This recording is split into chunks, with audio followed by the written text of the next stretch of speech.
বাড়িতে রুটি বানানোর সময় ভুল করেও এই তিনটি ভুল করবেন না, নয়তো জীবনে অনর্থ হয়ে যাবে এবং মৃত্যু পর্যন্ত তার ফল আপনাকে ভোগ করতে হবে।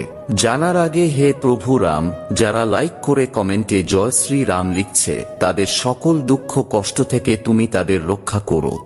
নাম্বার 1, রান্নাঘরে এসে কখনো হিসাব করে রুটি বানাতে নেই। এমনটা করলে তা দারিদ্রতাকে নিমন্ত্রণ জানানো হয়, তাই রান্নাঘরে 2-4টে রুটি বেশি করেই বানানো উচিত। তাছাড়া এতে মা অন্নপূর্ণাও খুব খুশি হন। নাম্বার 2, রান্নাঘরে ভুল করেও কখনো বাসি আটার রুটি বানাবেন না। এতে করে পুরো পরিবারকে রাহুর গ্রাস সহ্য করতে হয়, যার কারণে স্বামী স্ত্রীর মধ্যে ঝগড়া হয়। নাম্বার 3, শাস্ত্র অনুযায়ী প্রথম রুটি পরিবারের সদস্যদের খাওয়াতে নেই। প্রথম রুটি কোনো গাইকে আর শেষ রুটি কুকুরকে খাওয়াতে হয়। এমনটা করলে জীবনে কখনো দুঃখ আসে না।